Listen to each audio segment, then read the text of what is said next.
La grande interview reçoit Éric Golo, homme politique, ancien candidat aux élections législatives 2022. Avec lui, nous parlerons de l'ouvrage du président de la République, Denis Sassou Nguesso, intitulé « En toute transparence 2021-2026 », le bilan du quinquennat présenté le 20 décembre 2025 à la quinzaine du gouvernement. Bonsoir, Monsieur Golo, et bienvenue.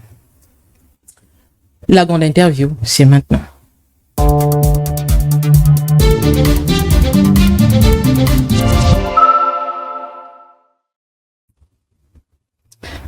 Monsieur Golo, avant de parler des questions liées à l'ouvrage, parlons des grèves. Le Congo vit en vent de grève dans plusieurs secteurs d'activité. Quelle est votre lecture? Alors, ce qu'il faut déjà se rappeler, c'est que nous sommes dans un pays où on ne grève pas parce qu'on revendique les conditions de travail, mais on grève parce qu'on n'a pas été payé la fin du mois. Voilà, ça c'est déjà un point qu'il faut déjà se dire. Mais alors, est-ce qu'on n'est pas payé parce que l'État ne veut pas nous payer? Sûrement pas. Alors, pourquoi l'État n'a pas d'argent, des moyens pour nous payer? Simplement parce qu'il existe un décalage entre les recettes de l'État et le poids de la dette. Voyez-vous, je vous rappelle, madame, que nous sommes à 8500 milliards de dettes et que, depuis un moment, nos recettes sont principalement focalisées sur la vente de pétrole. Je vais vous prendre un exemple terre à terre pour vous faire comprendre. Allez-y. Madame, si vous gagnez 1 million de salaire à la fin du mois et que vous allez auprès d'une banque de la place pour faire la demande d'un prêt à la consommation, généralement, ça ne dépasse pas les 30%. Donc, vous avez 300 000 francs CFA, par exemple, en termes d'échéancier. Ça veut dire que si vous payez 300 000 francs chaque fin du mois comme échéancier, il vous reste 700 000 francs CFA. Vous allez encore voir un bailleur à Ngamakoso demander un prêt de 200 000 francs CFA. Généralement, ces bailleurs, ils le font avec des taux de 30%, ce qui fait 260 000 francs CFA. Ce bailleur à Ngamakoso ne saura pas que vous aviez un prêt en cours au niveau de la banque. Vous allez encore voir un autre bailleur à Pakongo, vous demandez encore un prêt de 200 000 francs CFA, ce qui fait donc 260 000 francs CFA. Au total, vous avez chez les bailleurs 520 000 francs CFA. Au niveau de la banque, vous avez un remboursement d'échéancier de 300 000 francs CFA. C'est que vous faites 820 000 francs CFA. Seulement, ni la banque, ni ces bailleurs ne savent que vous aviez des prêts au niveau de la banque ou au niveau du bailleur. Madame, je vous dis une chose. Si avec ces 500 000 francs CFA, avec ces 400 000 francs CFA que vous avez pris comme prêt au niveau des bailleurs, vous n'avez pas investi, vous vous êtes limité à boire du champagne avec, vous vous êtes limité à consommer cet argent, madame, vous vous retrouverez la fin du mois avec un salaire de 1 million de francs CFA, mais avec des dettes cumulées, bailleurs plus banque, de 820 000 francs CFA. Alors, si vos charges étaient fixées, vos charges fixes étaient fixées sur une base de 500 000 francs CFA, parce qu'en général, vous savez, les banques vous prêtent parce qu'ils calculent votre capacité de remboursement. Donc, au départ, la banque a estimé que vos charges fixes étaient de 500 000 francs CFA. Donc, on peut vous prendre comme échéancier 300 000 francs CFA, ce qui vous laisse une marge de 200 000 francs CFA. Simplement, avec des prêts que vous avez eu accumulés avec les bailleurs, vous vous retrouvez avec un différentiel, après avoir payé la banque et les bailleurs, de 180 000 francs CFA. Comment allez-vous payer? Comment allez-vous subvenir, je veux dire, à vos charges qui sont de 500 000 francs CFA? Vous vous retrouverez en difficulté. Et comme vous vous retrouvez en difficulté, vous ne saurez pas quoi faire. Donc certainement, vous paierez votre loyer avec les 180 000 francs CFA, mais vous ne pourrez pas payer la facture de scolarité de vos enfants. Vous ne pourrez pas payer d'autres charges. liés à votre foyer. Toujours sur votre exemple, on comprend par là que le Congo a fait la fête avec l'argent qu'il a emprunté ici et ailleurs. Je ne dirais pas ça, madame. Je dirais tantôt, donc je vais d'abord finir mon exemple et puis je reviendrai à votre question. Ce qui fait que vous allez repartir vers la banque pour solliciter cette fois-ci un nouveau prêt. Tantôt rentrée scolaire, tantôt prêt coup de pouce ou crédit revolving. Et vous allez chaque mois de dette en dette, de dette en dette.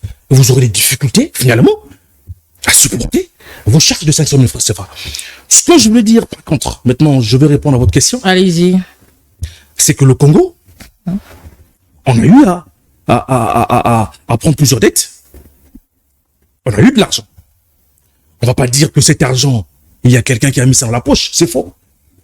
Le Congo, cet argent, a eu à faire certains choix. Donc, notamment, financer les infrastructures. Quelles infrastructures? Les infrastructures de base. Madame, je ne vais pas vous rappeler que il y a quelques années de cela, nous n'avions pas la possibilité de pratiquer la route Pointe-Noire-Brazzaville en une journée. Je ne vais pas vous rappeler, madame, il y a quelques années de cela qu'il n'existait pas la corniche. Je ne vais pas vous rappeler, madame, qu'il y a quelques années de cela qu'il n'existait pas les tours jumelles. Je ne vais pas vous rappeler, madame, pour cela, qu'il n'existait pas bien d'autres édifices dans ce pays, madame. Donc, l'État a investi. Alors, c'est un autre débat. On dira peut-être qu'ils ont fait des bons choix, des bons investissements. Certainement qu'on dirait qu'il y a eu une mégestion. Mais alors, dire que l'État a pris cet argent pour aller faire la fête, c'est faux. Donc, on va dire que, au final, aujourd'hui, ce qu'on a besoin, c'est que nous puissions diversifier notre économie. C'est que nous puissions relancer notre économie. En faisant quoi, par exemple? Industrialiser le pays, madame. Industrialiser le pays, madame. En faisant quoi, par exemple? Je vous prends un exemple. Allez-y. Aujourd'hui, nous sommes à plus de 1000 milliards en termes d'importation des produits alimentaires, principalement au Congo, dans notre pays. Nous importons plus deux espèces, porc et la poule. Le porc, vous avez les côtisses de porc sémi-viandées, ce que vous appelez les côtes de Brazza, ou encore je peux dire plate côte numéro 3. Vous avez les queues de porc, vous avez les pieds de porc, vous avez les sternums, les cartilages. Vous avez, bref, les pieds de porc, les masses de porc, donc ce que vous appelez tapis rouge, vous avez un peu tout ça. Ces produits représentent une grande partie d'importation des produits alimentaires dans ce pays. Alors si, et seulement si, nous pouvons mettre en place un grand abattoir dans ce pays, nous allons régler un problème économique, un problème social, un problème politique. Et enfin, nous allons redorer l'image de notre pays sur le plan international. Je m'exprime. Si nous mettons en place deux abattoirs, un au nord et au sud, si nous mettons en place 10 coopératives dans 10 départements, par exemple, de notre pays, nous allons régler un problème d'emploi parce que ces coopératives vont recruter plus de 500 jeunes dans ces départements. Nous allons produire ces espèces dont je viens de citer. Et la maman qui ira au marché, qui hier a acheté le kilo de côtes de Brazza pour faciliter la compréhension à nos internautes, à 3 000 francs CFA, mais finalement, étant donné que nous allons mettre en place un abattoir de porc au Congo, donc, nous allons produire nous-mêmes, nous allons plus importer. Ce qui fait que cette maman, etc., ce kilo, qu'elle payait hier à 3 000 francs, à 1 500 par exemple. Donc, ce qui fait que cette maman aurait donc vu la différence sur son panier.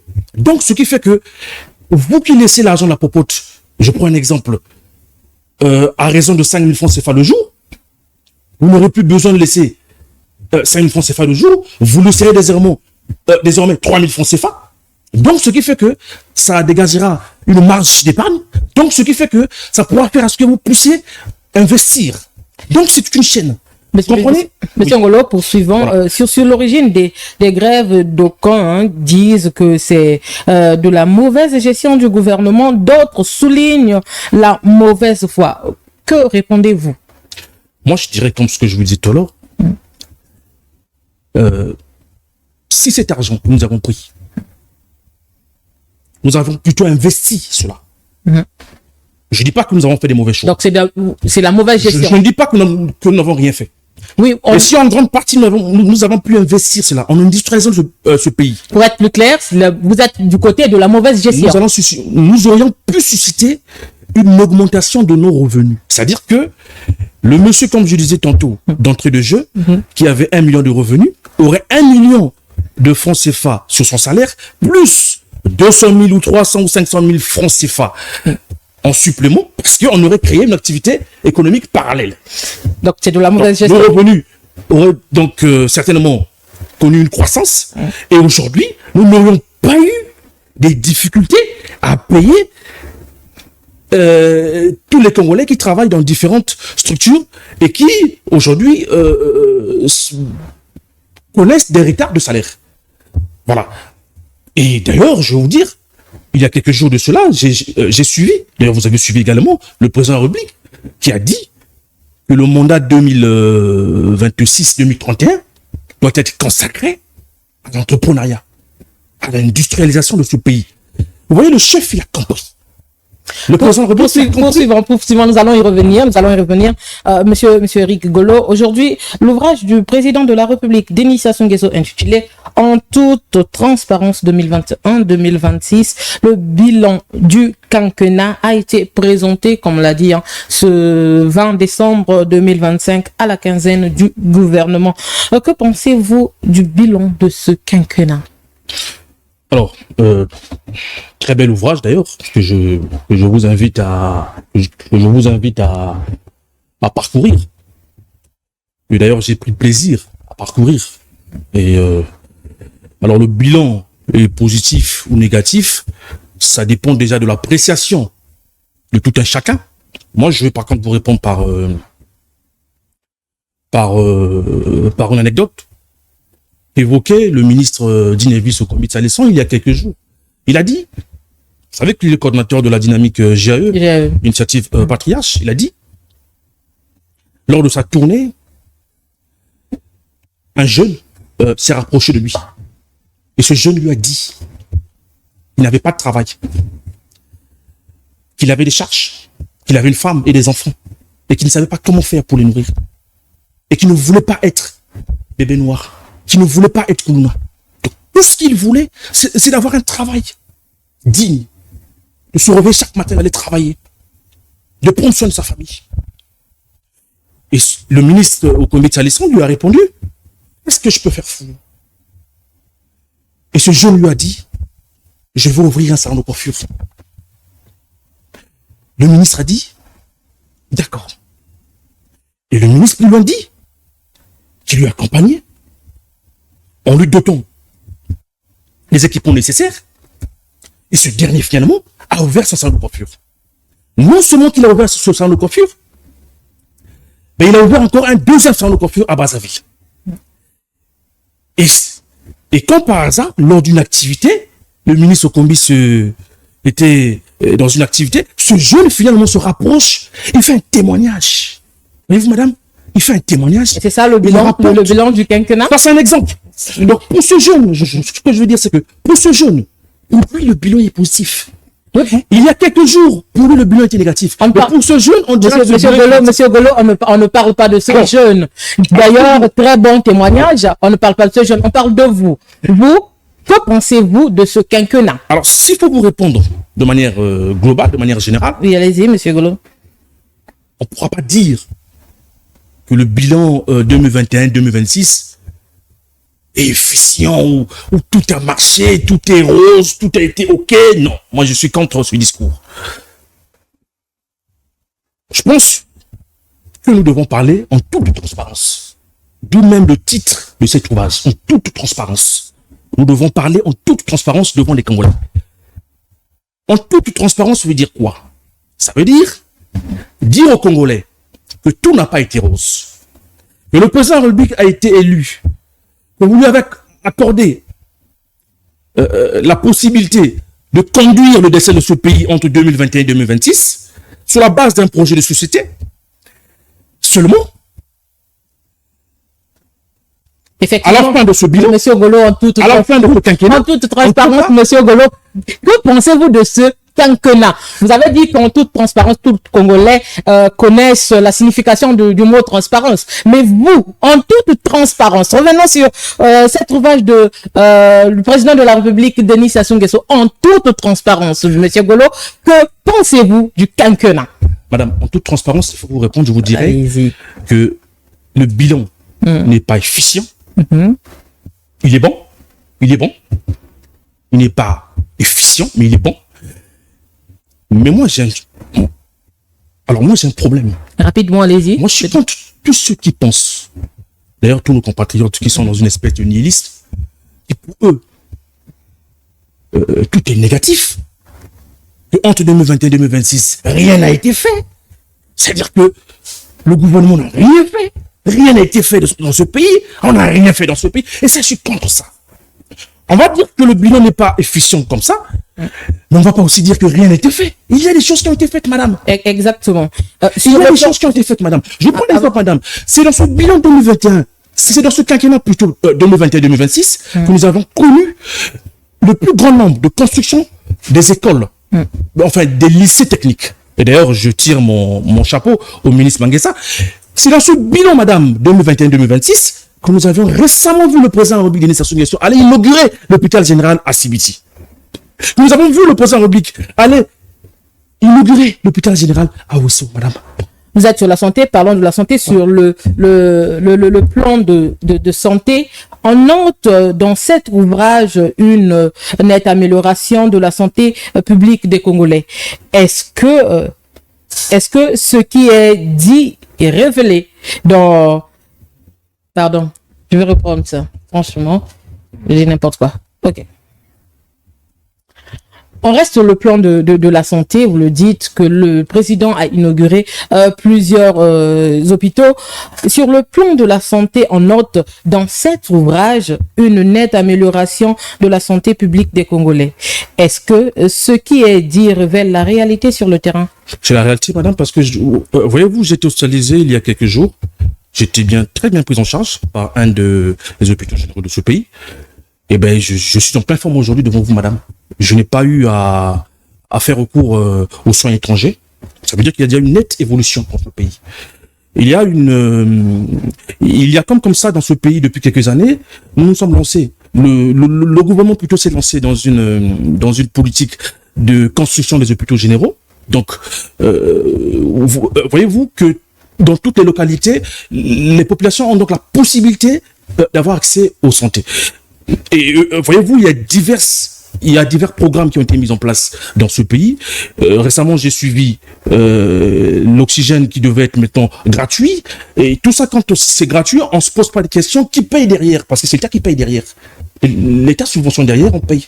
Mais le problème que je repose souvent à nos gouvernants, et là encore, je vous le dirai, c'est qu'on communique moins. Voilà. On communique moins pour la simple et bonne raison. Je prends un exemple. Le Doliprane qui est vendu ici, en République du Congo, est vendu moins cher que le même Doliprane qui est vendu en Europe. Alors vous me direz comment? Mais ce Doliprane, on le fabrique où? On le fabrique en Europe, pas ici. Mais pourquoi il est vendu moins cher ici? Simplement parce que l'État subventionne une grande partie. Mais l'État ne communique pas, ne dit pas à la population ce qu'ils font.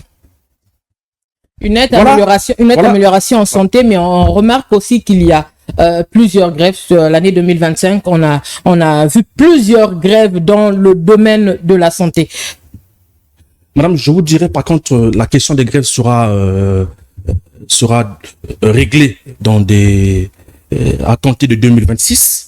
Parce vous avez le programme du président. Voyez-vous, madame, que depuis 2022, nous connaissons une croissance économique dans ce pays. Nous sommes passés de 1,7% à 3,6%. Mais monsieur Golo, qu'est-ce que vous faites dire que ça sera réglé? En 2026, nous allons avoir une augmentation de la production de notre pétrole, qui est donc une ressource principale. Et donc, nous allons avoir plus de revenus dans ce pays. En 2026, le président de la République a dit récemment, lors de sa dernière sortie, il a dit, nous devons concentrer nos efforts sur l'entrepreneuriat. Donc, nous allons mettre des fonds dans l'industrialisation de ce pays. Donc, nous allons dégager plus de revenus. Et ce qui fait que, nous aurons assez d'argent pour payer ceux qui travaillent dans les mairies, ceux qui travaillent dans différentes administrations. Et donc, on n'aura pas de problème de paiement de salaire, donc il n'y aura pas de grève. Parce que la plupart des grèves, comme ce que je disais d'entrée de jeu, ne sont pas dues parce qu'ils réclament les conditions de travail, mais parce qu'ils n'ont pas de salaire. Et ces problèmes de salaire seront réglés parce qu'ils seront payés. L'éducation est le socle d'un pays. Le président de la République ne cesse de marteler sur cette question, mais aujourd'hui, l'université Marien Ngouabi est plongée dans une grève qui ne dit son nom. Comment comprendre cette ambiguïté? Alors, vous avez comme ça, comme dans certains hôpitaux généraux, certains médecins qui n'osent plus toucher des patients parce que il n'a pas été payé la fin du mois, mais il a oublié même son serment. Il l'a eu à prêter. Il a oublié ce serment. Et là encore, c'est un message que j'envoie à nos universitaires. De continuer à travailler, même s'ils ont à tous nos enseignants de faire confiance à la République. Est-ce que le gouvernement travaille? Mais comment le gouvernement connaît ces difficultés. Monsieur Ngolo, j'ai envie de comprendre comment faire confiance en la République qui laisse mourir ses enfants de faim. La République ne laisse pas mourir ses enfants de faim. C'est faux, madame. Les difficultés que nous connaissons dans ce pays, tout le monde connaît ces difficultés, madame. Si je vous dis que, par exemple, au Parlement, ces députés également ont des retards de salaire, des émoluments. Si je vous dis que les ministres de ce pays, depuis un moment, ne sont pas payés, vous me direz que c'est faux, madame. Comment est-ce qu'ils vivent alors? Ils vivent au minimum, madame. Mais ils ne se plaignent pas, madame. Mais ils font confiance à ce pays. Ils font confiance à cette République. Parce qu'ils pensent qu'il faut, madame, engager. Parce qu'ils pensent, madame, que dans ce pays, il nous manque le patriotisme, madame. Il nous manque ce qu'on appelle le patriotisme. Et tout ce que nous devons faire bloc. Nous devons comprendre que notre pays connaît des difficultés. Et non que ces difficultés ont été créées par le Congo, mais que ces difficultés sont souvent pour cause extérieure, notamment la crise du Covid. Vous avez la guerre russo-ukrainienne qui nous a flambé dans une espèce d'inflation, mais dont le Congo n'est pas le seul victime. Je vous rappelle, madame, que même en France, ça fait débat d'actualité. Le problème de l'inflation, madame, je vous rappelle. Qu'aujourd'hui, en France, vous rentrez avec 100 euros, 200 euros dans Lidl, Carrefour, Super U, vous n'avez quasiment pas grand-chose, madame. Donc, ce n'est pas une réalité du Congo. Madame, je vous ferai tout à l'heure part d'une image que j'ai eu à filmer en France. Je suis passé dans une ville il y a quelques mois à Campienne. J'ai posé la question à un boucher qui vendait les cartons des ailes de poulet. Je lui ai posé la question, c'était vendu à combien? Il m'a dit à 20 euros. Non, à 30 euros plutôt. Voilà, à 30 euros. Je vous montrerai la vidéo. À 30 euros, madame. 30 euros, c'est équivalent à 30 000 francs CFA, madame. Je répète, le carton de 10 kilos ailes de poulet vendu en France à 30 euros, équivalent 20 000 francs CFA. 20 000 francs CFA. Parallèlement, curieusement, ce même carton est vendu ici, à Brazzaville, entre 16 et 17 000 francs CFA, madame. Je vous invite à aller vérifier.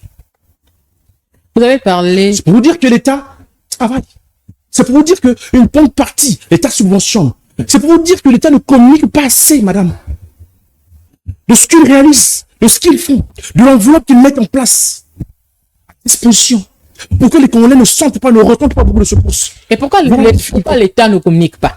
Mais parce qu'on pense que lorsque l'on met certains documents à disposition dans certaines plateformes, mais les Congolais doivent aussi aller chercher aussi l'information. C'est aussi votre rôle, madame la journaliste. C'est aussi votre rôle de transmettre aussi les bonnes informations au peuple. Et vous croyez que nous ne transmettons pas les bonnes informations? Je n'ai pas dit cela, madame. Mais ce que je veux vous dire, c'est que c'est aussi votre rôle de transmettre les bonnes informations. Et c'est aussi le rôle du peuple d'aller vérifier aussi les bonnes informations, madame. Parce que, voyez-vous, madame... C'est aussi le rôle de l'État de mettre ces informations à notre disposition. Le problème du Congolais, c'est qu'il ne veut pas aller vers l'information. Il ne veut pas lire. Il ne veut pas lire, tout simplement. Parce que tout est mis à disposition des Congolais. Vous allez sur le site du ministère des Finances, vous avez une multitude d'informations, mais le Congolais ne veut pas lire. C'est ce que je peux vous dire. Plus loin aussi, il y a la question sur la sécurité avec l'opération de la DGSP. Quelle est votre lecture sur cette démarche? Alors, la paix, la sécurité font partie des devoirs régaliens de l'État. Donc, on ne blague pas avec madame. On ne blague pas avec madame, la paix. Parce que madame, voyez-vous, si vous n'avez pas la paix chez vous, vous ne mangerez pas, vous ne travaillerez pas, madame. Vous ne ferez rien du tout, madame. Et que même les investisseurs, madame, pardon, et même les investisseurs étrangers ne viendront pas investir dans votre pays s'il n'y a pas la paix. Alors pourquoi le président de la République a toujours fait de la paix son cheval de bataille? Parlons de l'opération des GSP, madame. Madame, j'ai été victime il y a quelques années. La délinquance juvénile au Congo ne date pas de 2025. J'ai été victime, madame, directement et indirectement. À moi, vous direz, vous me poserez la question. Je vous dirai que c'est l'enfer, madame. Je ne vous le souhaite pas, madame, mais c'est l'enfer. C'est l'enfer. Nous vivons dans une société où une minorité de personnes pensent déranger la quiétude de tout le monde, des quartiers, des localités, de nos villes. C'est normal, c'est insupportable. C'est dans cette perspective que le président de la République a pensé qu'il fallait mettre en place une opération spéciale pour éradiquer définitivement ce problème. Et d'ailleurs, l'opération qui a été soutenue et saluée par la majorité de nos compatriotes. Une opération qui a connu une adhésion quasiment à 80%. Sauf de ceux qui vivent en étranger, bien sûr. Avançons, monsieur Golo. Allez-y, très rapidement. Alors, qu'est-ce qu'il faut faire? On fait la répression, c'est bien. Je salue l'opération. Ce que je demanderai au gouvernement, c'est de ne pas s'arrêter à la répression. Voyez-vous, il y a plus d'un an de cela, j'ai posé la question au ministre Mungala lors d'un entretien. Je lui ai dit, monsieur le ministre, à quand les états généraux sur la sécurité dans ce pays? Le ministre m'a répondu tout de suite, il transmettrait l'information. J'ai pas de retour, mais j'ose espérer que ça se tiendra dans ce pays. Parce qu'on ne va pas s'arrêter à la répression, il nous faut aussi de la prévention. Il nous faut nous asseoir, il nous faut nous mettre dans une salle, réunir toutes les parties prenantes, réunir les agents de force de l'ordre, réunir le corps judiciaire parce qu'il faut mettre en place une disposition, donc un dispositif judiciaire, réunir les psychologues qui vont donc étudier pourquoi ces jeunes se comportent ainsi. Réunir les sociologues pour nous faire comprendre pourquoi dans notre société ce phénomène bat de l'aile. Réunir, madame, les différents maires des villes urbaines parce qu'ils connaissent mieux les difficultés que connaissent les jeunes dans nos villes. Madame, parce qu'il n'y a pas des aires de jeu dans nos grandes villes. Madame, un élève, un étudiant qui sort de l'école, il a quoi? Si c'est pas rentrer à la maison. Il n'y a pas de centre de loisirs. Il n'y a pas de bibliothèque municipale. Il n'y a pas de bibliothèque dans nos arrondissements. Il n'y a pas d'aire de jeu plutôt. Il n'y a pas tout ça. Donc il faut que nous puissions nous rassembler, nous poser les bonnes questions. Qu'est-ce qu'il faut faire pour éradiquer de manière définitive? À court terme, la décision est salutaire parce qu'il faut éradiquer le phénomène, parce qu'il faut un effet dissuasif pour permettre à nos compatriotes de retrouver cette paix. Mais à long terme, il faudrait que le gouvernement mette en place les états généraux sur l'insécurité afin que tous nous puissions nous rassembler dans une salle, discuter sur les questions de ce pays, qu'est-ce qu'il faut faire pour que nous puissions éradiquer ce phénomène de manière définitive. Voilà ce que je peux vous dire, madame. Monsieur Golo, vous êtes un homme politique dans cet environnement. On parle de timonier et patriarche. Quel est votre positionnement? Alors, c'est une question ridicule parce que timonier, patriarche, c'est Denis Sassou Nguesso. Mais moi, je l'appellerai patriarche. Madame. Pourquoi? Je l'appellerai patriarche parce que je le reconnais en se rend de patriarche. Et je pense que le président de la République, Denis Sassou Nguesso, n'est plus membre que d'un parti politique. Le président de la République, depuis plusieurs élections, vous remarquerez d'ailleurs, ne se présente plus sous le label du PCT. Il se présente sous le label de l'éléphant, c'est-à-dire le rassemblement de tout le monde, de toutes les forces. Et pour moi, le président de la République est au-dessus maintenant des partis politiques. Le président de la République est au-dessus des appartenances de personnes, de clans. Le président de la République appartient à tous les Congolais. Donc, il est le patriarche de la nation. Il est le patriarche. Donc, il est celui auquel nous devons d'ailleurs aller écouter, prendre des conseils, nous asseoir à côté et écouter ce qu'il va nous dire. Voilà pourquoi je dis que pour moi, c'est un patriarche, le président de la République. Maintenant, je ne veux pas rentrer dans cette espèce de guerre de noces que je trouve assez ridicule et barbare. Voilà. Autrefois, vous étiez avec Daniel Vistalson. peut-on savoir la raison de votre retrait? Qu'est-ce qui explique votre départ? Alors, madame, vous avez dit autrefois, j'étais avec Dinevis au commissariat Lisson, et qu'est-ce qui explique la raison de mon départ au patriarche? Je vais vous reposer la question, madame. Avez-vous déjà vu sur une de mes pages où que moi, Éric Golo, j'ai tenu une conférence de presse où que j'ai eu à déclarer que je ne suis plus au patriarche ou à la GAE? Moi, je ne veux pas répondre aux fake news.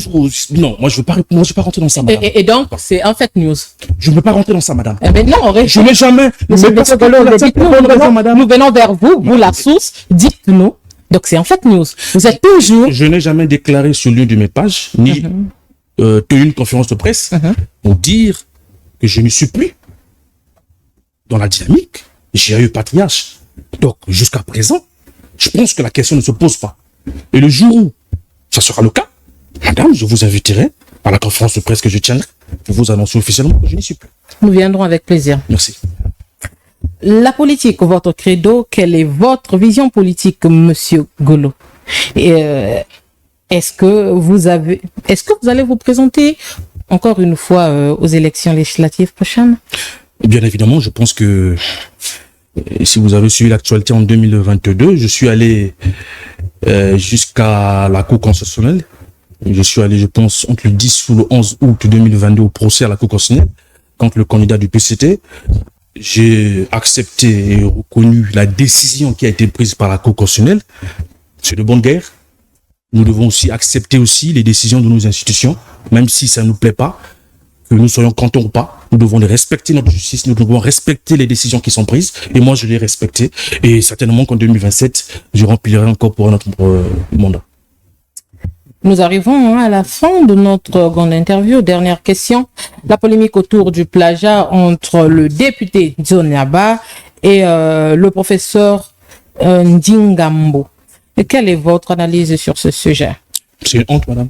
C'est une honte. Une honte que les universitaires de ce pays se comportent ainsi, se retrouvent dans des affaires de plagiat. Moi, ce que je veux dire, c'est que entre celui qui est parti soutenir et celui qui était membre du jury, le membre du jury savait forcément qu'il s'agissait de son ouvrage ou de ses écrits. Il aurait accordé une bonne mention, il aurait félicité même. Une forme d'hypocrisie. Donc je dirais que les deux sont forcément coupables. Je dirais plutôt même que les deux se sont arrangés.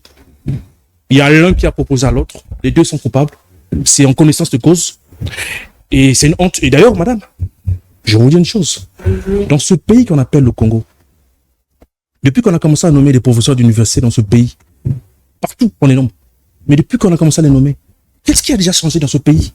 Rien. Donc, à un moment donné, on va se dire des fois que les professeurs d'université doivent rester dans leur parcours universitaire, à l'université, et d'arrêter de faire même de la politique.